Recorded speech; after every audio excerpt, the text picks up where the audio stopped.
July 10th, 1942, 4:18 a.m., Assam, British India. Rain hammers the tin roof of the revetment like machine gun fire. Not a clean rain, thick, warm, relentless. The kind that soaks through canvas, wool, skin, and bone before you've finished your first breath of morning air. On the muddy strip outside Chabua Airfield, a row of dark shapes waits under flickering lantern light. C-47. Sky trains, their olive drab bellies streaked with oil, rainwater running off the wings in steady sheets. An American lieutenant pulls his collar tighter. It does nothing. The humidity wraps around him like a wet blanket. Somewhere in the darkness, an engine coughs, then catches, its propeller slicing the rain into mist. You can smell it now.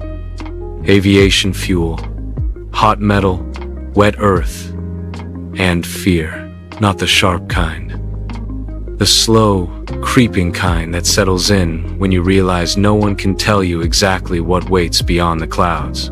Ahead of them lies China. Between them and China lies the hump. No maps on Earth truly show it. A wall of mountains clawing into the sky, hidden under a boiling ocean of cloud. Peaks higher than anything most of these men have ever imagined. Winds that don't blow so much as strike. And storms that rise without warning, swallowing aircraft whole. The briefing had been short, almost casual. Fly northeast. Climb as high as you can. Avoid weather if possible. If possible. The Americans had come to India expecting heat, dust, maybe disease. What they hadn't expected was a war fought against. The sky train breaks free of the cloud layer, without warning. One moment, white, violent nothingness. The next open sky, thin and hard. The blue, almost black. The sun is rising behind them now, bleeding pale light across the upper reaches of the Himalayas. Peaks punch through the cloud sea like jagged teeth, their faces coated in ice that glows faintly pink. Beautiful and lethal. At 23,000 feet, the air is no longer forgiving. Every breath through the oxygen mask tastes dry and metallic. Fingers go numb, despite heated gloves. The engines sound different up here, strained, uneven, like animals being pushed past endurance. The navigator leans forward, pencil shaking slightly as he checks dead reckoning calculations.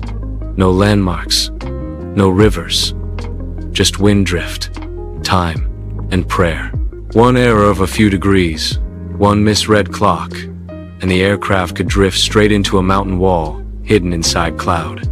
This is the part no one talked about in training. Back in the United States, flight instructors had taught procedures, checklists, emergency drills. None of it covered this. None of it explained how to read a storm that forms and collapses in minutes, or how to feel your way through invisible currents that can flip a transport like a child's toy. The early missions over the hump were chaos. Planes launched whenever they were loaded. Pilots chose routes by rumor. Some climbed too high and blacked out. Others flew too low and vanished. Maintenance crews worked around the clock. The first burst misses high. Tracer rounds flash past the cockpit like burning needles, leaving brief orange scars in the air. The pilot instinctively jerks the yoke, the heavy transport responding sluggishly, protesting the sudden demand. The aircraft is not built for this. No armor, no guns, just cargo, fuel, and men. The Japanese Ki-43 slices across their nose, close enough for the crew to see the red Hinomaru on its wing. Sleek. Purpose-built for killing, the fighter climbs effortlessly, looping back for another pass while the skytrain wallows, trapped between gravity and altitude. You can hear the fear now not shouted, but sharp, clipped. The co-pilot calls out airspeed. The engineer watches manifold pressure spike, then dip, as the engines strain in the thin air. The navigator knows the truth they all share. They can't outrun this. The pilot chooses the only weapon left: weather. He shoves the nose toward a wall of cloud ahead, thick, boiling, violent. The key, 43, follows, confident, then hesitates. Inside the storm, everything becomes chaos. The transport vanishes into white fury. Turbulence batters the airframe like a fist. Ice forms instantly. The altimeter spins uselessly. Then, silence. No gunfire. No engines but their own. They've survived. This time, encounters like this become more common through 1943. Japanese pilots learn the routes. They wait where the weather clears, where American aircraft must level off to conserve oxygen and engines. Sometimes, they attack. So, January 3rd, 1944, 26,000 feet over the eastern Himalayas. The temperature outside the cockpit is 40 degrees below zero. The wind is strong enough to bend the slipstream into visible waves along the wings. The sky is clear, deceptively so. Clear skies over the hump are never a gift. They are a test. The aircraft cruises higher than cruise once thought possible. Engines tuned lean, oxygen flowing steadily. Below, the mountains stretch to the horizon, an endless battlefield of ice and stone. Somewhere down there lie dozens of aircraft, American, Chinese, British, frozen into the slopes like warnings no one can afford to read for long. Inside the cockpit, the crew moves with practiced economy. No wasted words, no unnecessary motion. The fear that once dominated these flights has been replaced by something colder, more dangerous: confidence. By 1944, the hump airlift has become a machine. Schedules run day and night. Weather officers analyze patterns weeks ahead. Maintenance units anticipate failures before they happen. Aircraft launch in steady streams, their navigation lights blinking like a constellation climbing into the dark. Lieutenant Colonel William H. Tunner watches the flow from operations, his mind never still.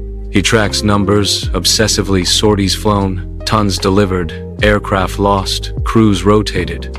Every figure tells a story. Every deviation demands correction.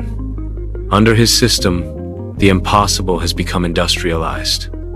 Monthly tonnage explodes.